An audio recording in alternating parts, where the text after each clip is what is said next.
Hello class fourth, welcome back again online class of Naveen Pallav. बच्चों, हमारे 11 chapter complete हो गए थे। अब हम स्टार्ट करेंगे अपना न्यू चैप्टर 12। फटाफट ओपन कीजिए। सर्कस का सिंह। ये बच्चों एक कविता है। इस कविता में सर्कस के जानवरों के विभिन्न कर्तव्यों का वर्णन करते हुए यह संदेश दिया गया है कि गुलामी व्यक्ति के मौलिक गुणों को समाप्त कर देती है। तो चलिए स्टार्ट करते हैं। होकर कौतूहल के बस में गया एक दिन मैं सर्कस में, भय विस्मय के खेल अनोखे देखे बहु व्यायाम अनोखे। बच्चों, सभी लोग सर्कस जाते हैं, सबने सर्कस देखी होगी, है ना। बहुत सारे जानवर होते हैं, तो वहाँ पर भीड़ जो थी, इतनी बहुत ज़्यादा भीड़ देखी सर्कस में। और जब सर्कस पहुँचा तो मुझे वहाँ पर देखकर कुछ चीज़ें बहुत बहुत डर सा लगने लगा। मेरी आंखों के सामने अलग अलग नई चीज़ें थी। मुझे वो सब देखकर थोड़ा डर सा लगा। एक बड़ा सा बंदर आया। तभी क्या हुआ, तुरंत सर्कस में एक बंदर आता है और उसके हाथ में एक लैंप था। उसने उसको जलाया और उसने कुर्सी पर एक जो है बुक खोल कर रखी। उसके बाद जो है मैना भी वहाँ पर आई और वो कुछ कह रही थी। क्या कह रही थी? हाजिर है हजूर का घोड़ा, चौक उठाया उसने कोड़ा, आया तब तक एक बछेरा, चढ़ बंदर ने उसको फेरा। तो बच्चों, क्या होता है फिर सर्कस में, ये बता रहा है कवि कि वहाँ पर ना एक घोड़ा आता है और उसने क्या हुआ, उसके हाथ में ऐसे लगा कि उसके हाथ में कोड़ा था, ठीक है ना। वहाँ पर आया और तब एक बछेड़ा, यानी बछड़ा जो होता आया, उसके ऊपर बंदर जो है चढ़कर पूरा राउंड लगाता है, एक फेरा लगाता है, चक्कर। टट्टू ने भी किया सपाटा। टट्टू कहते हैं गधे को बच्चों। तो गधा भी वहाँ पर आता है, दौड़ लगाता है। पिक्चर में देख रहे होंगे ना आप लोग।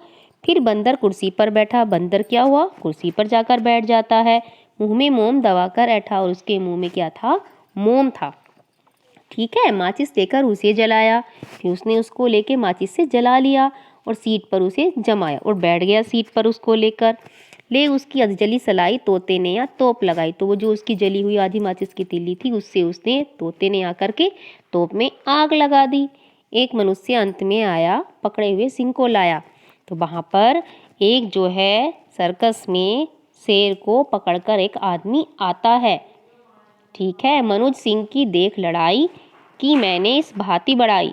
तो इस तरह से मैंने देखा आदमी और सिंह की लड़ाई होने को तैयार हो रही थी, तो मुझे कुछ अजीब सा नजर आया। नहीं साहसी जन डरता है, नर नाहर को बश करता है। मुझे ये लगा कि मनुष्य जो है जानवर से नहीं डर रहा है, शेर से, जो कि जंगल का राजा होता है, उससे नहीं डर रहा है और उसको बल्कि उसे अपने वश में, अपने कंट्रोल में कर रखा है। मेरा एक मित्र तब बोला, भाई तू भी है बम भोला। क्योंकि मुझे ये सारी बातें समझ में नहीं आ रही थी, तब मेरे एक दोस्त ने मुझे बताया, भाई तू बहुत सीधा है, तो ये कुछ नहीं पता है। यह सिंह का जना हुआ है, किंतु सियार यह बना हुआ है। भले ही यह है सिंहनी ने इसे जन्म दिया है, ये शेर का बच्चा है, लेकिन ये अभी यहाँ पर सियार यानी थोड़ा डरा हुआ सा है। यह पिंजड़े में बंद रहा है, नहीं कभी स्वच्छंद रहा है। बचपन से ही इसे जो है पिंजरे में कैद करके रखा गया है, इसीलिए ये अपनी स्वेच्छा से कुछ भी नहीं कर सकता, क्योंकि ये कैद में रहा है, ठीक है, बंधनों में बंधा रहा है। छोटे से यह पकड़ा आया, मार मार कर गया सिखाया, अपने को भी भूल गया, आती इस पर मुझे दया है। तो बच्चों, जी भी छोटा सा था, इसको पकड़ कर लाया गया जंगल से, सर्कस में रखा, तो उसे मार मार कर कोड़ों से उसे सारी एक्टिविटी सिखाई गई, ठीक है। अब ये भी भूल गया है कि मैं कभी शेर था, है ना। और तो मुझे ये सब देखकर बहुत दया आती है। बच्चों, ये मैथिली शरण गुप्त की रची हुई कविता थी सर्कस का सिंह।